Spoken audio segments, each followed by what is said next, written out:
I was left bleeding out by my own parents who chose to celebrate my brother's baseball deal instead, but the family I found saved my life forever. I'm Derek, 30 years old, and I run a small custom motorcycle repair shop. Well, I used to anyway. More on that later.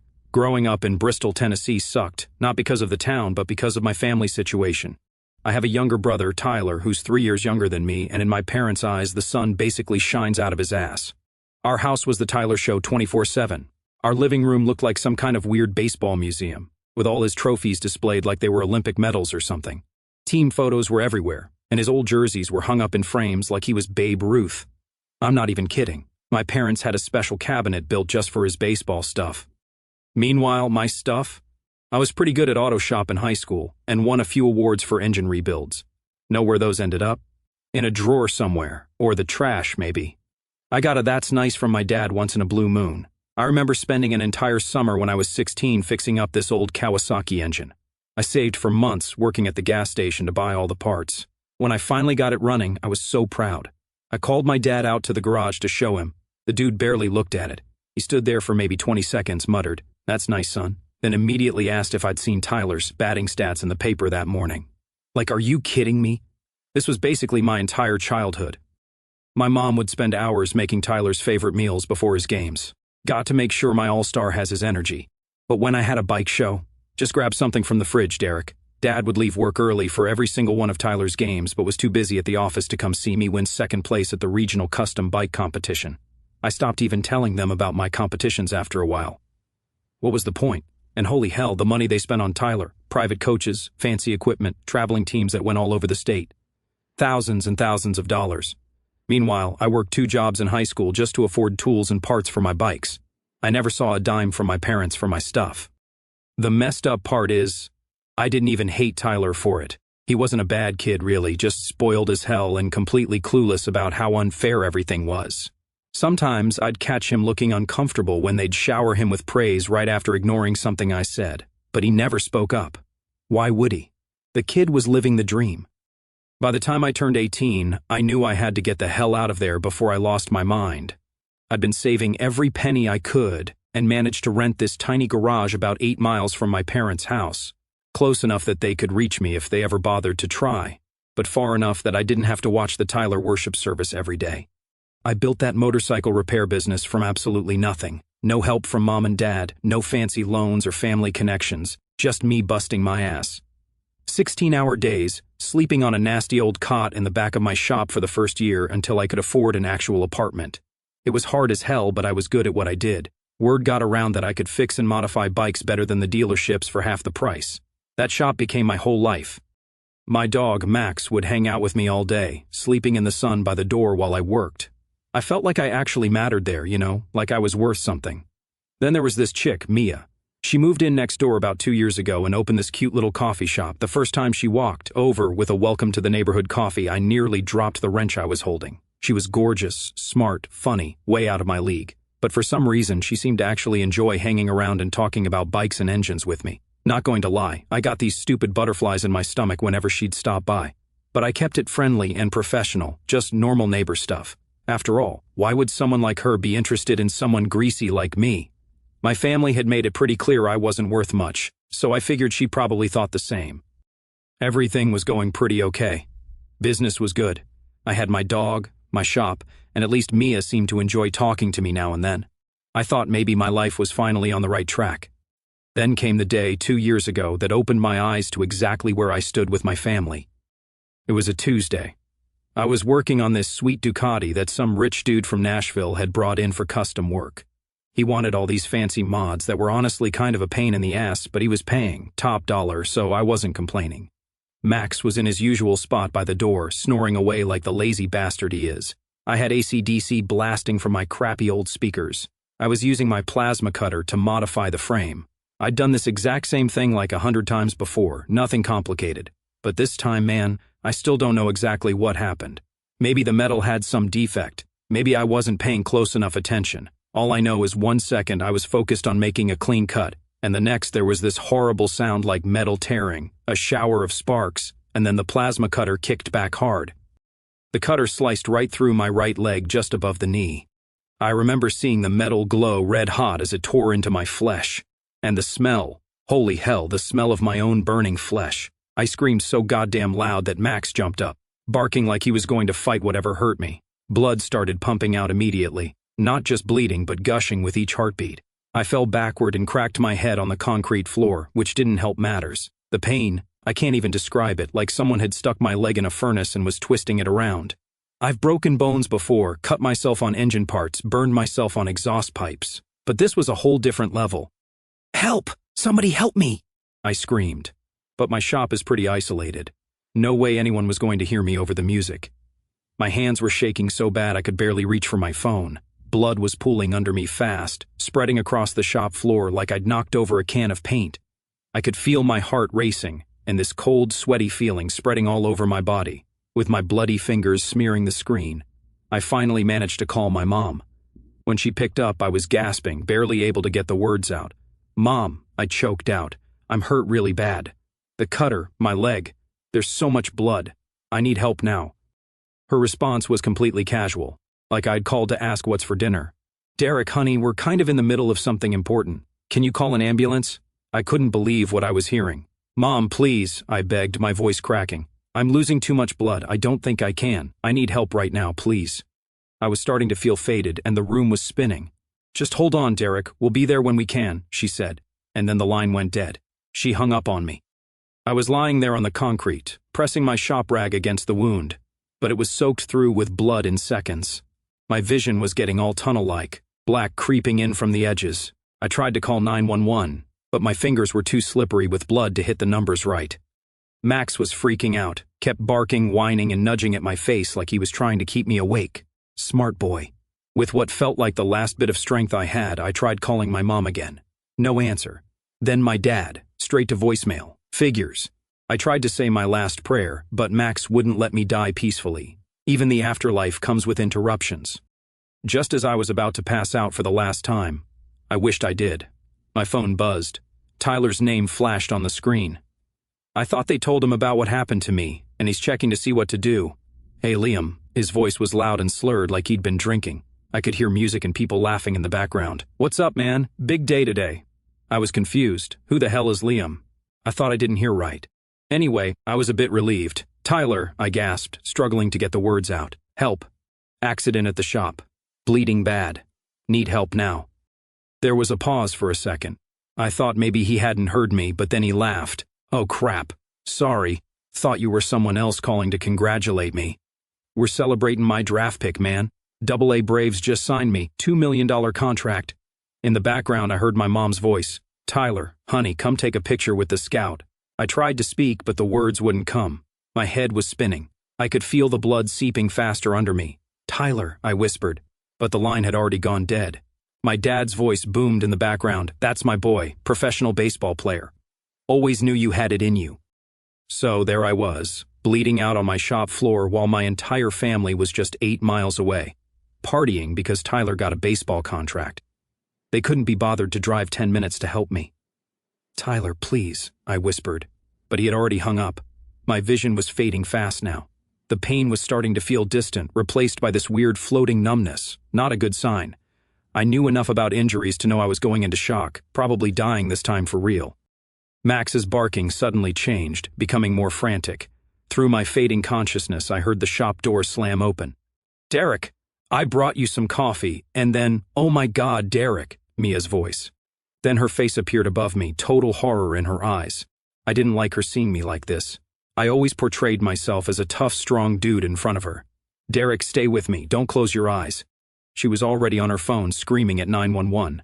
"I need an ambulance now. Severe laceration, arterial bleeding, patient losing consciousness." She ripped off her belt and wrapped it around my thigh, yanking it tight as a tourniquet. The pain jolted me back to consciousness for a moment. "Mia," I mumbled. "Don't talk. Save your strength." Her hands were covered in my blood, but she didn't hesitate for a second. "The ambulance is coming. Just stay with me, Derek. Please stay with me." I wanted to tell her I didn't need an ambulance. I was already saved right there in her arms. If this was how I went out, at least I had the best view. The last thing I remember, before passing out, was her eyes filled with tears, and her voice repeating my name over and over. I later found out that Max had been barking nonstop for so long that Mia came to check what was wrong. If she hadn't shown up when she did, I wouldn't be typing this right now. The doctor told me I was about 5 minutes away from bleeding out completely. I woke up to the steady beep of hospital monitors and that weird antiseptic smell hospitals always have. My leg felt like it was on fire, but at least I was alive. Mia was asleep in the chair next to my bed, her clothes still stained with my blood. Looking at her there, even with her hair all messed up and dark circles under her eyes, I realized how lucky I was that she found me. The doctor came in a few hours later, looking all serious with his clipboard and everything. "You're lucky to be alive. If your neighbor hadn't found you when she did, you would have bled out in another 5 minutes." He cleared his throat and got that look doctors get when they're about to drop some bad news. "The bad news is the damage to your leg was extensive. The plasma cutter severed your femoral artery and caused significant nerve and muscle damage. We've managed to save the leg." He paused, and I could tell he was trying to find a nice way to say whatever was coming next. "But you'll need multiple surgeries, and there's a high probability you won't regain full function. This kind of injury, it's likely you won't be able to stand for long periods again. Which means I can't work on bikes anymore," I finished for him. The words felt like rocks in my mouth. My entire life, my business, my identity, everything I'd built for myself, was gone in a single moment of carelessness. I tried to wrap my head around it all.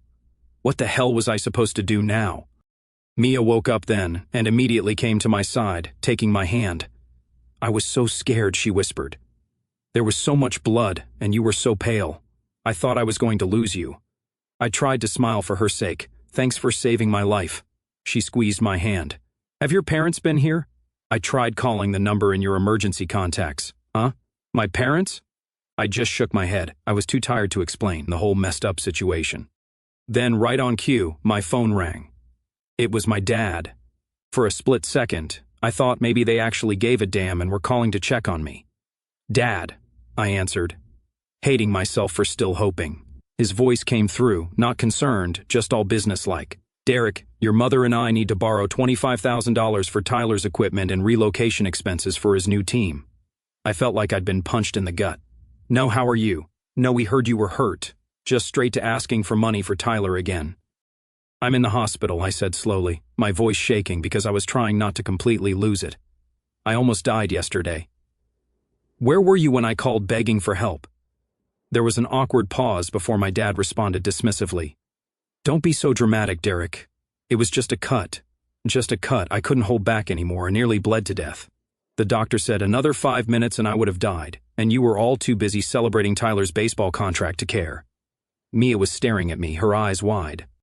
"Look," my dad said, sounding annoyed, like I was wasting his time. "We're sorry you got hurt, but Tyler's signing is a once-in-a-lifetime opportunity. This is important." "And my life isn't?" I hated how pathetic I sounded. The silence that followed told me everything I needed to know. "We need that money by next week," he finally said. I hung up without another word. Then, I opened my banking app and just stared at it. For 5 years, I'd been sending my parents $1,000 a month to help out with expenses. I always figured it was the right thing to do. You know, they were struggling a bit with the mortgage, or so they said. Now I knew where that money was really going, straight into Tyler's baseball career. With a few taps, I canceled the automatic transfer. Done. 5 years of giving them my hard-earned money, and they couldn't even be bothered to help me when I was dying. Mia sat back down, looking shocked. "Derek," I couldn't help overhearing. "Did your parents really not come when you called them before I found you?" I told her everything. About growing up as the forgotten son. About calling them yesterday and being ignored while they celebrated Tyler. About years of sending them money that they just funneled to my golden boy brother. By the time I finished, she looked like she wanted to punch something. "That's not family," she said, her voice shaking. "That's not how parents are supposed to act. That's just fucked up." She stayed with me through that whole first week in the hospital. Every day bringing me decent food because hospital food is trash, helping me figure out the TV remote, just talking to me about normal stuff to keep my mind off things. Nobody had ever done anything like that for me before. But then I got a text from Tyler. "Hey bro, heard you got hurt. That sucks. Also, did you tell mom and dad you won't help with my expenses?" "Not cool, man. Family helps family." I didn't even bother responding. The next day my mom called and left a voicemail. "Derek, honey, I know you're upset, but this is Tyler's big break. We really need that money. Call us back." Mia was there when I played the voicemail. She took my phone and deleted it. "You don't need that negativity right now," she said. Then she surprised me by taking my hand. "You know what? I'm going to be your family, now. Me and Max." Something about the way she said it made my chest feel tight in a completely different way than the pain meds. When she looked at me, it wasn't with pity. It was something else, something I wasn't used to seeing directed at me.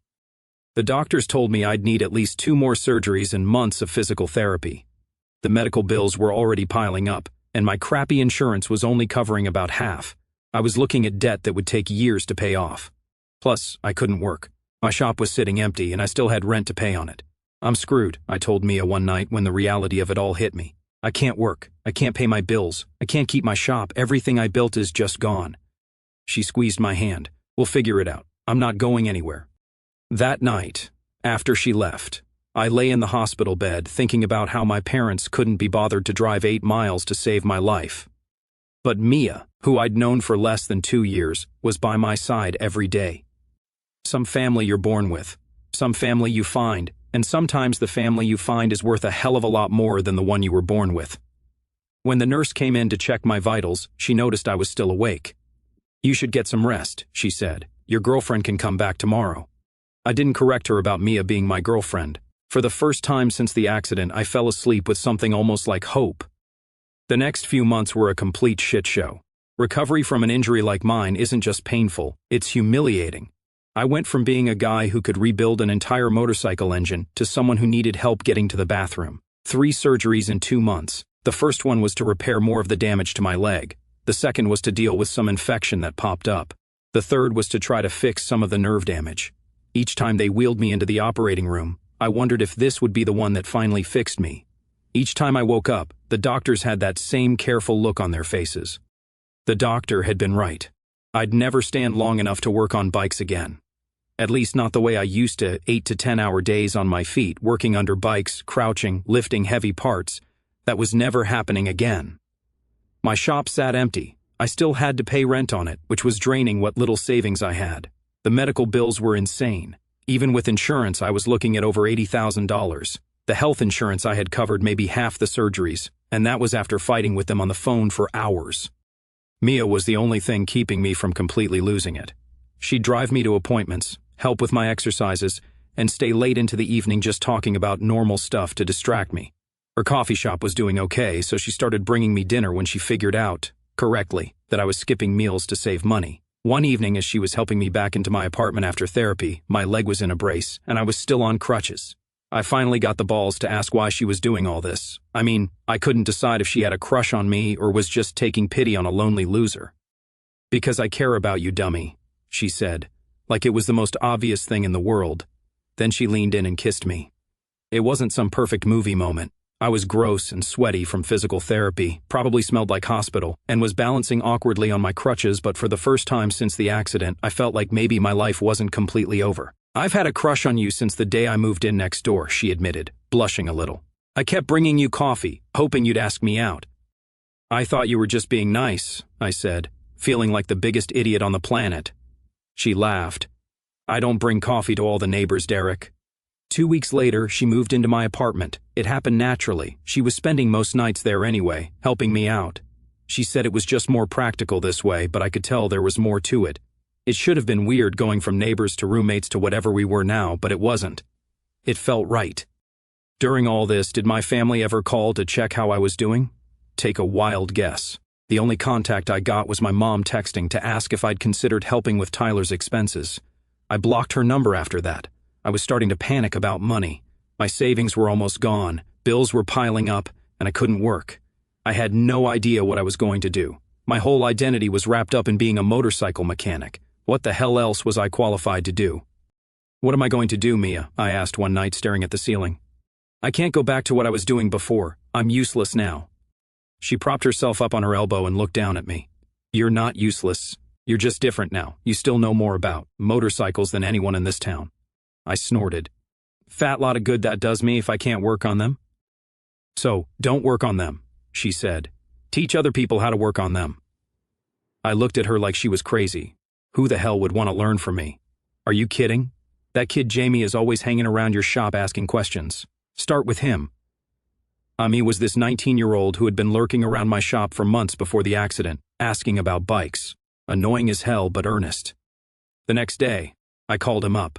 "Want to learn how to rebuild a carburetor?" I asked.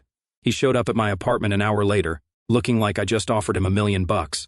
I taught him from my kitchen table using diagrams and small engine parts I could work on while sitting down. It wasn't fancy, but the kid was eating it up.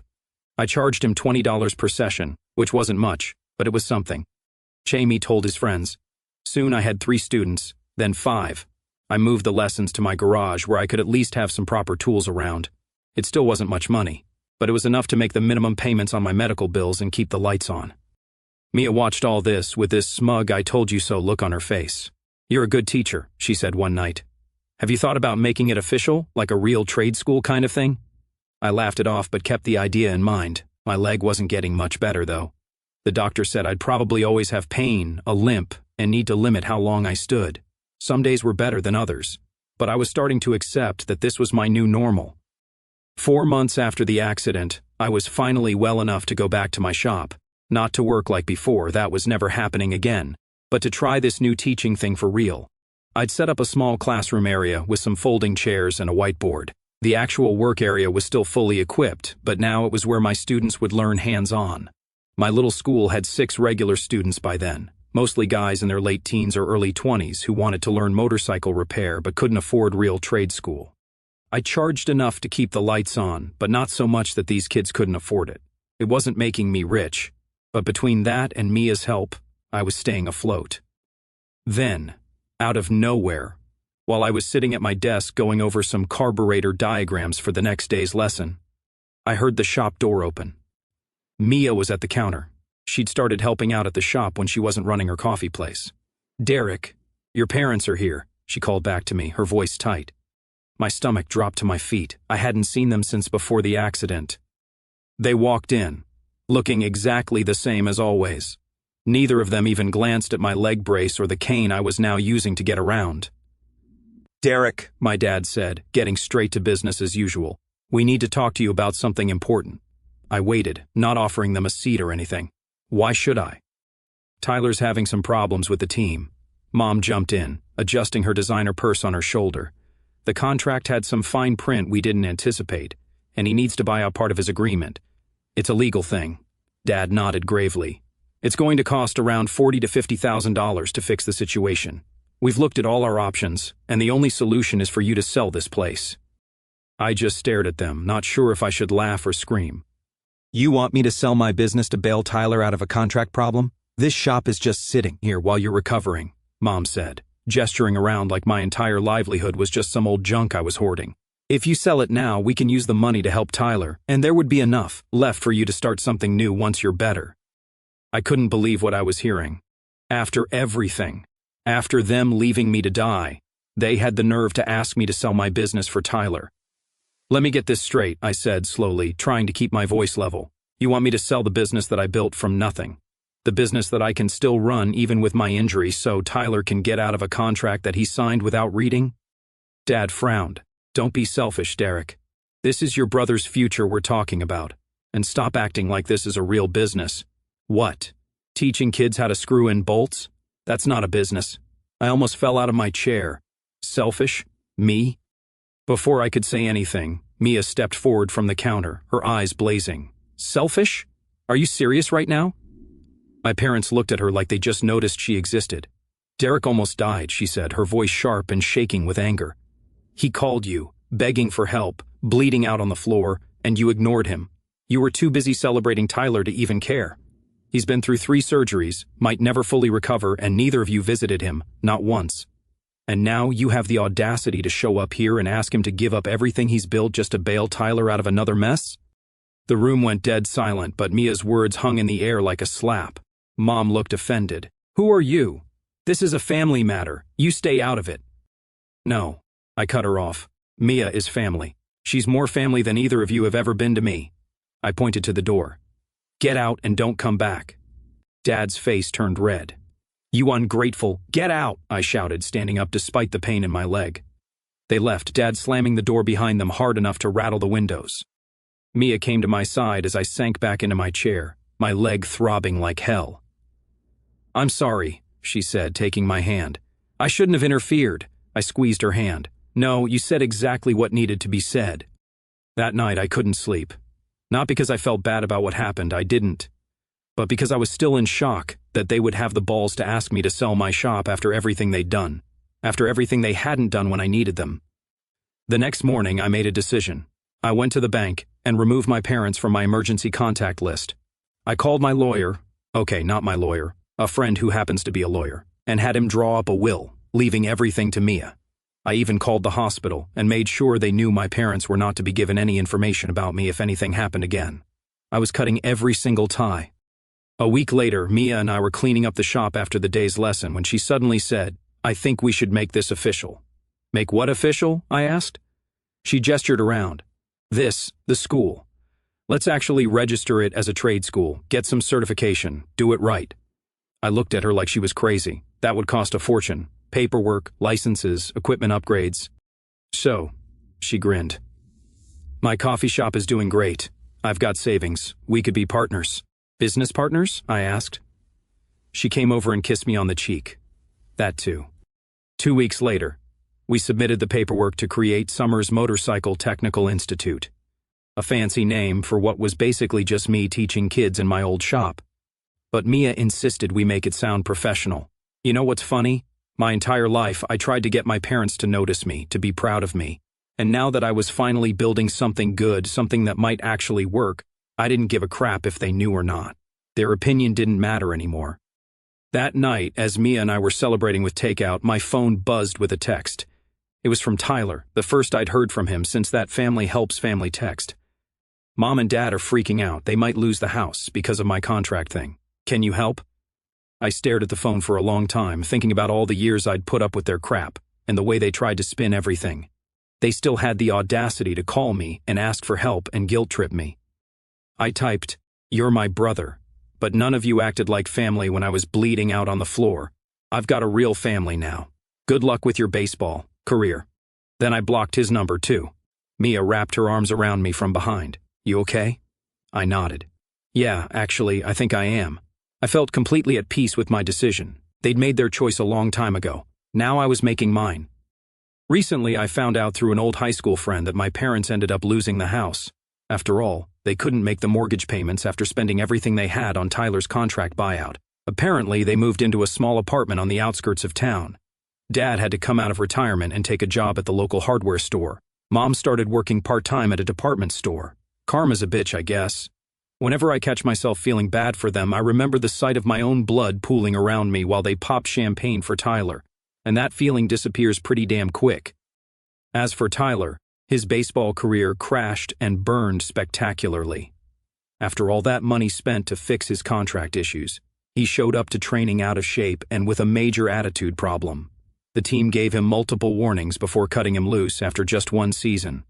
Last I heard, he's working as an assistant coach at some small-town high school, still talking about his almost pro career. The golden child finally had to face reality. He wasn't special, just spoiled. Sometimes I wonder if he ever realized how much our parents sacrificed for him and how little they gave a damn about me. And yeah, it's been 3 years now since everything went down. Mia and I got married last spring in a small ceremony with just our friends and her family. Our motorcycle school now has its official certification and a waiting list 2 months long. We're even thinking about expanding to a second location. My leg still gives me trouble and I'll always walk with a limp, but I've learned to work around it. Some nights I still wake up in a cold sweat, phantom pain shooting through my leg, memories of that day still fresh. But Mia is always there, holding me until I fall back asleep. My old family might have left me to die, but my new one gives me a reason to live. And that's more than enough for me. So, what would you have done in my shoes? Cut them off like I did? Try to forgive? I'm curious what other people think. Sometimes I wonder if I made the right call.